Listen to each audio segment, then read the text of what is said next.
He wasn't pitching a trip. He was offering a revelation.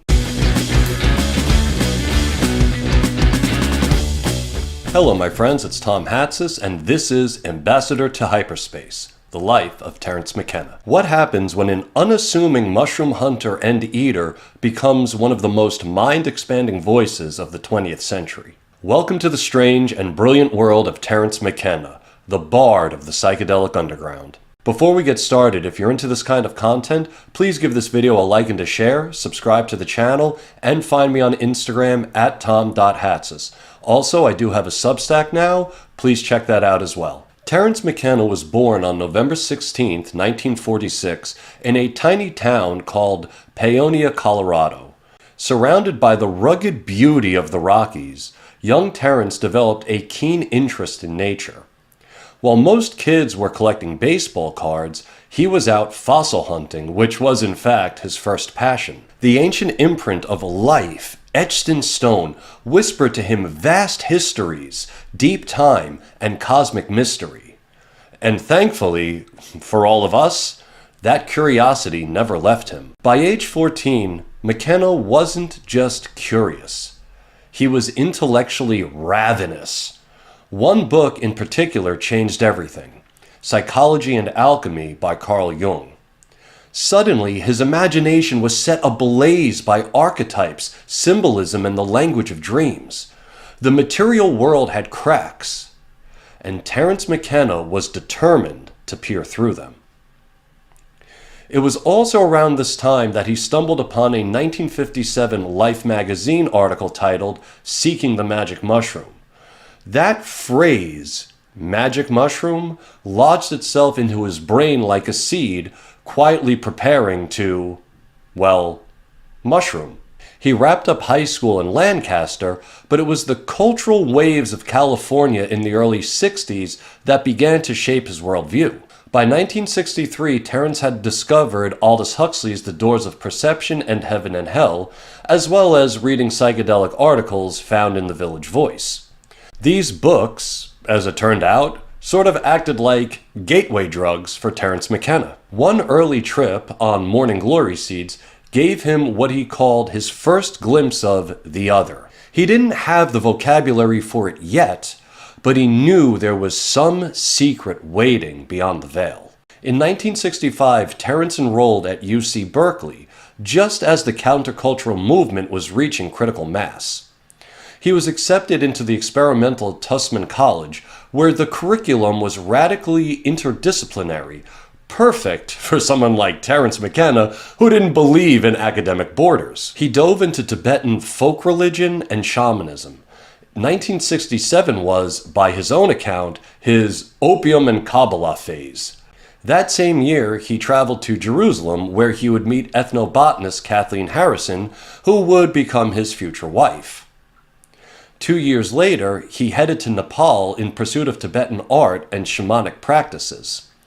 There he studied the Bon tradition, dabbled in Tibetan language, and, because it was the 1960s, smuggled hashish back to the States. Terence wasn't just reading about psychedelic culture. He was living it. Eventually, the U.S. Customs Office caught up with him, and one failed shipment from Bombay to Aspen closed that chapter. Terence wandered Southeast Asia, explored ancient ruins, and even worked as a professional butterfly collector while in Indonesia. In 1970, after the death of his mother from cancer, Terence's life shifted again. Alongside his brother Dennis and a few close friends, he embarked on a legendary journey into the Colombian Amazon, searching for a shamanic plant brew called ukui, rumored to contain DMT. But instead, they found mushrooms. Lots of mushrooms. In La Carrera, the group encountered vast fields of Psilocybe cubensis, which became the focus of their exploration. Dennis, his brother, proposed a radical experiment involving local harmonics, harmine, and a theory that they could physically bond their DNA with the mushroom's intelligence. And Terence, always ready to push the envelope, agreed. He would later call what followed a contact experience with a divine cosmic intelligence, a logos that speaks in clear telepathic language. Whether we want to call it aliens or archetypes or the collected unconscious, Terence came out of that jungle transformed. Returning to Berkeley in 1972, McKenna wrapped up his degree in 1975 with a degree in ecology, conservationism, and shamanism, possibly the first and only degree of its kind. Around this time, he also began a long partnership with Kat Harrison, with whom he raised 2 children. Soon after, Terence and Dennis published The Invisible Landscape, a book that attempted to explain their psychedelic experiences in La Carrera through the lens of physics, psychology, and the I Ching.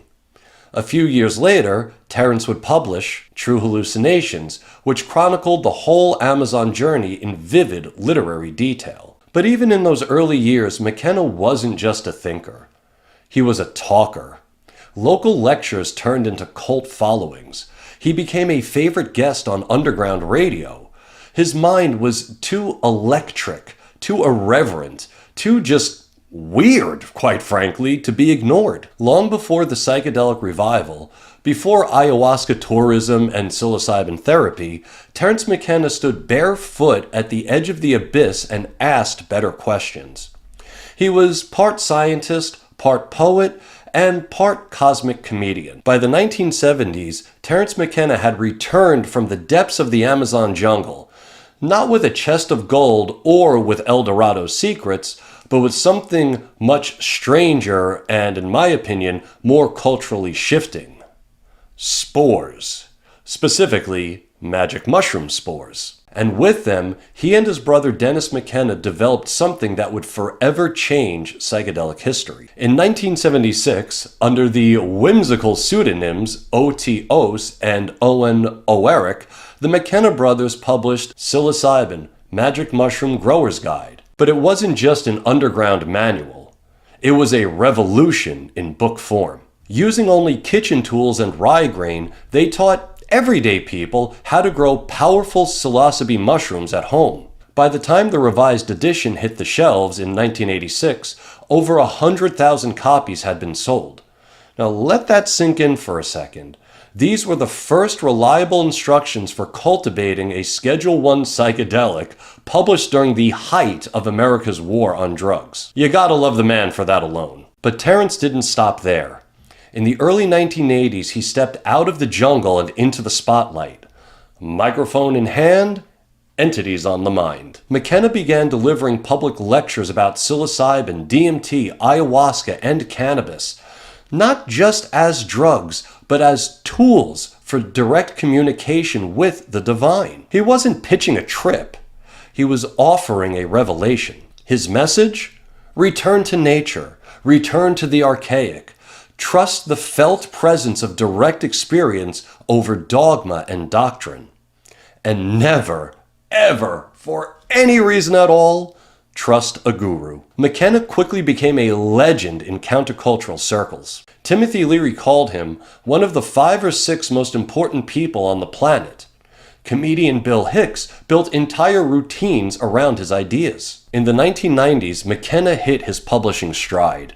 He released The Archaic Revival, Food of the Gods, and his personal odyssey, True Hallucinations, a retelling of that famous trip to the Amazon with his brother Dennis. These books weren't just wild tales. They were philosophical treatises peppered with myth, science, speculation, and, as was Terence's specialty, poetic madness.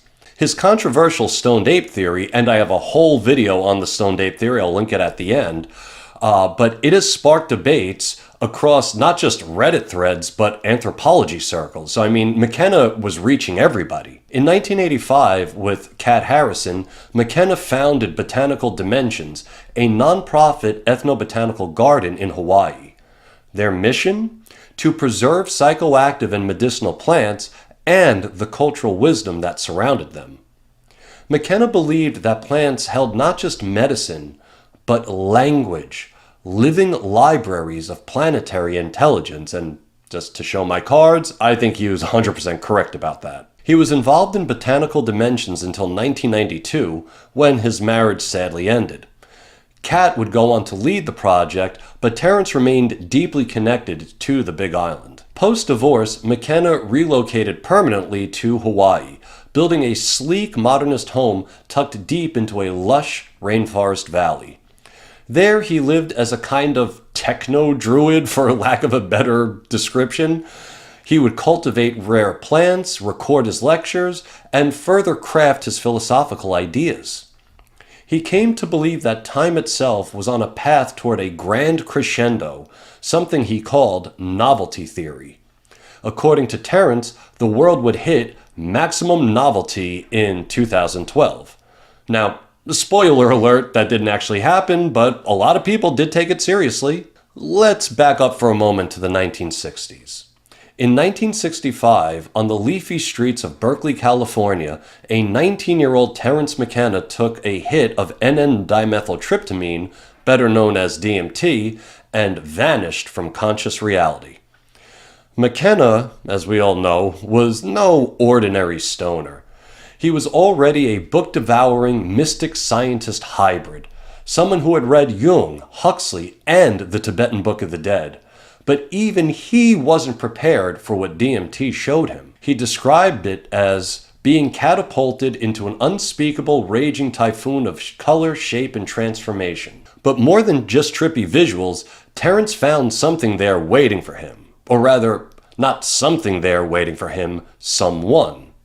Or rather, not someone waiting for him, but someones. In this dimension, this other place, McKenna encountered what he would eventually term the machine elves. Now for McKenna, these were not hallucinations in like the ordinary sense of the term. They were, as he described, more real than real, and yeah, if you've ever encountered them, you know that that's what it's like. It's like more real than real. They greeted him with excitement, as if they had been waiting for him. They didn't speak English, of course. Instead, they communicated by singing objects into existence, singing machines, toys, mandalas, and complex fractal gadgets into the air and urging McKenna to look, touch, and understand them. These are not the kinds of hallucinations that are shaped by memory or trauma. These were entities living inside a reality that had nothing to do with this one. And for McKenna, that changed everything. So what exactly is this place that DMT launches you into? McKenna proposed that DMT didn't distort consciousness, it just relocates it. You aren't tripping, you're traveling. He called DMT a transdimensional doorway, a kind of launch pad into a neighboring reality, perhaps one that always exists, just beyond our perceptual blind spots. He questioned if these intelligent beings in hyperspace were waiting for us humans to develop the technology, in this case to develop further advances in neurochemistry, to finally contact them. And no, this wasn't your average alien abduction story. McKenna wasn't talking about flying saucers or gray men with scalpels. He was describing an ecology of souls, a realm of pure information where reality is woven from thought and intention. To McKenna, the psychedelic experience wasn't just a drug trip, specifically when referring to DMT. It was a spiritual reconnaissance mission. Now, here's where things get even wilder. As if they could. Terence McKenna didn't just view DMT as a portal to hyperspace. Of course it was that, but he thought it was something more. He believed the sacraments that produced it, like ayahuasca and mushrooms, were part of a living planetary intelligence. He called it the Gaian mind. Psychedelics, in this view, were not tools. They are ambassadors. So when you smoke DMT and meet the machine elves, I would argue that you are not hallucinating, and McKenna would argue the same, and a lot of people who have smoked DMT would argue that you're not hallucinating, that these entities are actually real. You're dialing into the consciousness of Earth itself. Or maybe something even bigger and grander. Now, I can feel that some of you are already rolling your eyes, so let's talk data. McKenna's tales might seem outlandish, But he wasn't the only person to smoke DMT and encounter these entities. In fact, in the 1990s, Dr. Rick Strassman conducted government-approved research on DMT and found that over 50% of the participants reported contact with entities described as elves, aliens, insects, angels, or beings made of light. In fact, reading his book, I'm going back in my memory, I think somebody also describes this alligator kind of person. I might be wrong about that, but I think that's in there too. They reported complex interactions, messages, and even some lessons. Many were left shaken, not because it felt fake, but because it felt more real than real life. Now, despite the gravity of these experiences, Terence was not without humor. His charm came from his playful seriousness. He didn't pretend to have all the answers. In fact, he often mocked his own theories. He knew the experience was impossible to pin down, and maybe that might have been the point. He often said that DMT was the most profound mystery of this or any other world, and that it's sort of a shame that some people today just treat it more as a curiosity. He believed this was a grave mistake, that the implications of what DMT reveals could rewrite everything we think we know about this life, death, consciousness, and reality itself. So where are we now?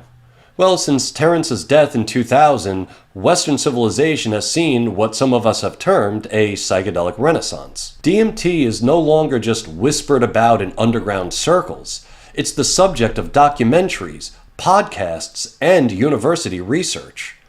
The machine elves have become meme icons, painted on album covers, people get tattoos of them, and they're discussed on all kinds of online forums with the reverence of saints and the skepticism of scientists.